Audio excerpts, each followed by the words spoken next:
कभी कोई बात हमने सुनी भगवान महावीर की, वो हमारी स्मृति में रह जाती है। बंधुओं, ये लाभ है सत्संग का, ये लाभ है प्रवचन का। ये तो बात हुई अगले जन्मों की बातें हमारी स्मृति में आने की। कुछ देखा, कुछ सुना, कुछ पहना, वो स्मृति का जाति स्मरण ज्ञान हुआ और हमारा पूर्व जन्म हमारी आंखों के आगे घूम गया। लेकिन अब मैं बात करती हूँ इस जन्म की कि इस जन्म में भगवान महावीर को सुनने से हमें क्या प्रॉफिट होने वाला है, क्या फायदा होगा। व्यक्ति तो वर्तमान की बात करता है। व्यक्ति कहता है कि अगला जन्म किसने देखा, पाप करेंगे तो भी अगले जन्म किसने देखा, पुण्य करते हैं तो भी अगला जन्म किसने देखा। चाहे हम पाप करें, चाहे हम पुण्य करें, चाहे हम धर्म करें, हमें तो फल तुरंत चाहिए। एक माँ को एक बच्चे को जन्म देने के लिए कितने दिन इंतजार करना पड़ता है? 9 महीने इंतजार। एक बच्चे को जन्म देने के लिए 9 महीने इंतजार करना। एक किसान को जब वो बीज बोता है, एक फसल को तैयार करने के लिए 6 महीने इंतजार करना। एक पेड़ को पौधे से वृक्ष बनने के लिए कई वर्षों तक इंतजार करना पड़ता है। जब एक विद्यार्थी को, एक बच्चे को एक महापुरुष, एक बड़ा इंसान करने के लिए कितने सालों का इंतजार करना पड़ता है। पहले पहली, दूसरी, तीसरी, चौथी, पांचवी करते करते बीए, एमए, पीएचडी, तब कहीं जाकर वो डॉक्टर बनता है। कितने वर्षों का इंतजार करना पड़ा। अब माँ ये सोचे मेरे बेटे का जन्म हो गया तो आज ही पीएचडी की डिग्री लाकर दे दे, डॉक्टर दे सकता है? नहीं। किसान ये सोच रहा है मैंने बीज बो दिया, शाम को ही फसल तैयार हो जाए। नहीं हो सकता ऐसे। आपके चाहने से कुछ नहीं होगा। जो कुछ होगा प्रकृति के नियमों के अनुसार होगा। जो प्रकृति चाहती है, जो विधि ने विधान बनाए हैं, उसके अनुसार होगा। उसी प्रकार यदि आप चाह रहे हैं मैंने किसी का भला किया है, मैंने ये दान पुण्य का काम किया है, मैंने ये धर्म का काम किया है, मुझे इसका परिणाम आज, अभी और इसी समय मिल जाए, नहीं। यदि आप चाहते हैं मैं धर्म कर रहा हूँ और मुझे इसका फल तीसरे दिन, महीने में, हफ्ते में मिल जाएगा तो ठीक, नहीं तो धर्म में कोई ताकत नहीं है, नहीं हो सकता। प्रत्येक कार्य को जिस समय होना है वो निश्चित है, लेकिन बस उसको संयोग की जरूरत है। एक लंबा सफर तय करने के लिए भी आपको कुछ घंटों की जरूरत है। ऐसा तो नहीं है आंख बंद की और आप दिल्ली पहुंच गए, आंख बंद की और मुंबई पहुंच गए। आपको पता है मुझे दिल्ली जाना तो 6 घंटे लगेंगे अपनी गाड़ी से। अब कोई इंसान का तो मेरे पास 6 घंटे का समय नहीं है और हमें तुरंत दिल्ली पहुंचना है, नहीं हो सकता। फिर धर्म कार्य में, सत्संग में, पुण्य के कार्यों में हम ये क्यों सोच रहे? हर वस्तु को, हर चीज को वक्त चाहिए। वक्त को भी वक्त की जरूरत है। वक्त को बीतने के लिए भी वक्त चाहिए। उसे थोड़ा वक्त दो, धैर्य के साथ, समय के साथ सब काम अपने आप बनते चलेगा। किसी ने पूछा कि सत्संग में बैठने के बहुत लाभ होते हैं, ऐसा बताओ। यदि कोई सत्संग की भाषा को ना समझे तो उसको क्या लाभ मिलेगा? यदि कोई प्रवचन में आकर सो जाए तो उसको क्या लाभ मिलेगा? अब बच्चा है, उसको प्रवचन समझ नहीं आता, यदि वो प्रवचन सभा में बैठा है तो उसको क्या लाभ मिलने वाला? अरे भाई, सोचने वाली बात है। यदि कोई अंधा व्यक्ति बगीचे में चला जाए, भले ही उसे पेड़ पौधे देखने को नहीं मिलेंगे, लेकिन क्या मिलेगी? खुशबू तो मिलेगी, ठंडी ठंडी हवाएं तो मिलेगी।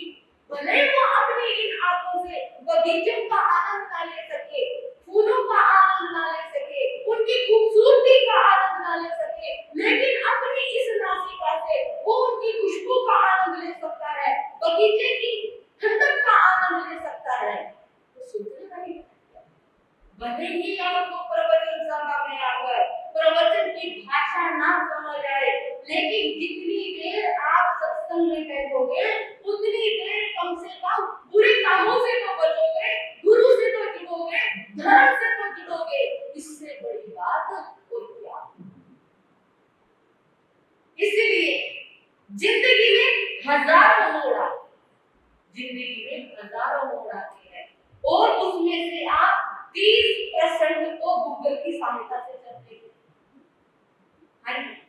30% मोड़ तो गूगल की सहायता से पार कर लेते और 30% बड़े बुजुर्गों के मित्रों आदि के कहने से चलते हो, जैसे मित्रों ने कहा, जैसा आपके बड़े बुजुर्गों ने कहा वैसा चलते हो।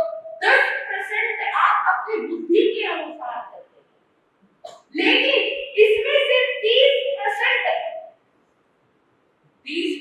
जो मोड़ है जिंदगी के, ये आखिर के जब ना गूगल की सहायता से चला जा सकता है, ना पेरेंट्स और बुजुर्गों की सहायता से चला जा सकता है, और ना ही अनुभव से जिसे पार किया जा सकता है, तब यहाँ पर भगवान महावीर की वाणी का समझे आप। जिंदगी सही चल रही है, आप कहोगे मेरी जिंदगी बहुत बढ़िया चल रही है, मेरे बड़े बुजुर्ग हैं मुझे समझाने के लिए, मेरे पास खुद की बुद्धि है, मैं पढ़ा लिखा हूँ, बहुत समझदार हूँ, और नहीं मैं कुछ समझ आएगा तो गूगल है ना आजकल, इससे समझ लेंगे, इससे पूछ लेंगे। जैसे हमारे घर अधिकतर खाना बनाना गूगल से सीखती है, यूट्यूब से खाना बनाना सीखा जाए, तो और कोई क्लासेस देने की क्या जरूरत है, बच्चे पढ़ाई गूगल से सीख रहे हैं, यूट्यूब से सीख रहे हैं। तो इस तरह से हम अपनी 70% की जिंदगी व्यतीत कर लेते हैं, लेकिन एक 30% जिंदगी का वो हिस्सा होता है जब ना गूगल काम आता, जब ना परिवार काम आता, जब ना हमारी बुद्धि काम आती। यदि कोई काम आता है तो वो भगवान की बात।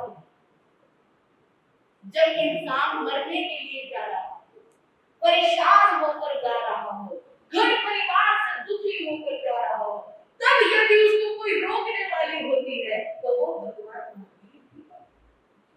जब वो डिप्रेशन में जा रहा हो, अपने घर परिवार से बहुत दुखी हो गया हो, तब उसको डिप्रेशन से बाहर लाने वाली ये भगवान महावीर की बात है। आपके पिताजी का खाना जो भी तैयार होगा मुझे दिया जाए, मैं खिलाऊंगा। आज से पिताजी की सारी दवाइयों की जिम्मेदारी है, आज से पिताजी को जिस भी वस्तु की जिम्मेदारी होगी वो मेरी होगी। आज से पिताजी के लिए किसी भी बात के लिए कोई भी इनकार नहीं करता। पिताजी को कुछ भी चीज चाहिए, घर में सबसे पहले पिताजी के लिए चीज आएगी, बाद में घर की और वस्तु की। मुझे सुनकर इतनी खुशी हुई, मुझे लगा कि आप महावीर से जुड़ गए, मुझे लगा कि भगवान महावीर की वाणी आपकी आत्मा में भीतर में उतरनी शुरुआत हो चुकी है। महावीर प्रभु की आपसे जुड़ी, बंधुओं बहुत जुड़ा है। ऐसे ही जुड़ा था एक शख्स भगवान महावीर, राजगृही नगरी का एक प्रसिद्ध चोर जिसका नाम था रोहन। इतना प्रसिद्ध था, आज तक कोई भी राजनीति को पकड़ नहीं पाया, कोई भी प्रशासन उसको पकड़ नहीं पाया। अभय कुमार की बुद्धि भी इसको पकड़ने में नाकामयाब हुई, लेकिन जानते उसको किसने पकड़ा था? किसने पकड़ा था? उसको पकड़ा था जिसको कोई नहीं पकड़ पाया, उसको भगवान महावीर के 5 शब्दों में पकड़ा, हिलने नहीं दिया, ऐसा पकड़ा, फिर हिला नहीं। वो रोहिंग्या जो जब चोरी करने के लिए राजगृह में आता था, प्रशासन अलर्ट हो जाता था, सैनिक बल अलर्ट हो जाता था कि अगर ये आएगा इसको पकड़ लेंगे, पकड़ा भी जाता था। लेकिन उसके पास विद्या थी, रूप प्रावृत्ति थी विद्या, जैसे ही उसको पकड़ लेते थे रूप बदल देते, कभी बुजुर्ग का बना लेता था, कभी बच्चे का बना लेता था, और जब उसको राजा श्रेणी के सामने पेश किया जाता था, वो कहने लगता महाराज देखना ये आपके कर्मचारी मुझे पकड़ लेते हैं, मैं तो बूढ़ा आदमी हूँ, कोई आपको चोर लगता हूँ? कभी कहता मैं तो बच्चा हूँ, कोई आपको चोर लगता हूँ? और राजा श्रेणी जब उनके पास कुछ भी नहीं होता था, कोई भी प्रूफ करने के लिए सैनिकों के पास चीज नहीं होती थी, सबूत नहीं होते थे, तो उसको छोड़ दिया। कितना चतुर चोर था वो रोहिंग्या। एक दिन वो भगवान महावीर के एक दिन वो राजगृह नगरी में चोरी करने के लिए आए। उधर भगवान महावीर स्वामी गुरुशील उद्यान में भगवान महावीर स्वामी धर्म देशना दे रहे हैं, उनकी देशना दूर दूर तक पहुंच रही है।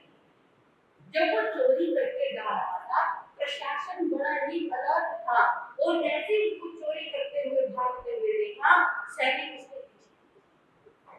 राजा सैनिक अरे तुम्हारा तो भगवान महावीर की देशना सुनने के लिए गए हो। सैनिक उसके पीछे बताते चलो आपको आज तक तो माइकों का रिवाज हो गया, तब बात आप तक पीछे तक पहुंच जाएगी। ये भगवान महावीर का अतिशय था। उस समय माइक नहीं होते थे, लेकिन भक्ति तत्वों का अतिशय होता है। भगवान की वाणी एक एक योजन तक चारों दिशाओं में प्रसार। एक योजन जानते हो कितना होता है? हाँ जी मैडम, 4। लेकिन एक योजन यदि वर्तमान किलोमीटर के हिसाब से, क्योंकि किलोमीटर का अनुमान भी बदलता रहता है, कभी 8 किलोमीटर माना जाता था, वर्तमान में 12 किलोमीटर माना जाता है। अब आप सोचो भगवान महावीर की वाणी 12 किलोमीटर चारों दिशाओं में गुंजारी। उधर वो रोहिणी चोर के जंगलों में भागता चला और जब वो भाग रहा था, उसके कानों में भगवान महावीर के वो शब्द उसे वो पूर्व स्मृति आई। वो पूर्व स्मृति क्या थी? जब मेरे बाबा मरने वाले थे, अंतिम शैया पर लेटे हुए थे, तब मेरे बाबा ने मेरे को बुलाया था और कहने लगे रोहिणी तू मुझे वचन दे। रोहिणी ने कहा क्या वचन देना है? कहने लगे तू मुझे वचन दे, तू कभी महावीर के पास नहीं जाएगा, तू कभी महावीर को नहीं सुनेगा, तू कभी महावीर के दर्शन करने नहीं जाएगा, तू मुझे वचन दे। रोहिणी ने क्या महावीर हमसे भी बड़ा कोई चोर है क्या? हाँ, वो बहुत बड़ा चोर है। उसने बहुतों का पाप चुकाया है, उसने बहुतों की बुराइयां चुकाई है। यदि तू एक बार उसके पास चला गया तो क्या हो जाएगा? हाँ जी भाई, क्या हो जाएगा? सुधर जाएगा। वो सुधरना हम चाहते हैं, क्योंकि जो हमारी ये प्रथा है चोरी करना, ये पीढ़ी दर पीढ़ी चलती आ रही है। इसलिए यही वचन मैंने अपने पिता को दिया था, यही वचन मैं तुझसे लेता हूँ कि तू कभी महावीर के पास। ठीक है बाबा, मैं आपको वचन देता हूँ, मैं कभी महावीर को नहीं सुनूंगा, मैं कभी महावीर के पास नहीं जाऊंगा। वचन हो गया। और आज जब भगवान महावीर की वाणी उसके कानों में पड़ने लगी तो सोचने लगा मैंने तो वचन दिया, अब क्या करूं?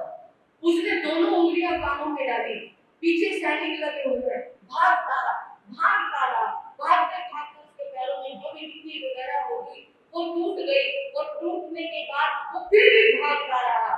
आगे जाकर एक कांटा उसके पैरों में लग गया। जैसे ही कांटा लगा, अब भागना मुश्किल हो गया। अगर वो कांटा नहीं निकालता है, पीछे सैनिक आएंगे, उसे पकड़ लेंगे। अगर कांटा निकालता है तो कानों में से उंगली निकालनी पड़ेगी। उंगली निकाली तो भगवान महावीर की वाणी मेरे कानों में पड़ जाएगी, और अगर भगवान महावीर की वाणी मेरे कानों में पड़ गई तो टूट जाएगा।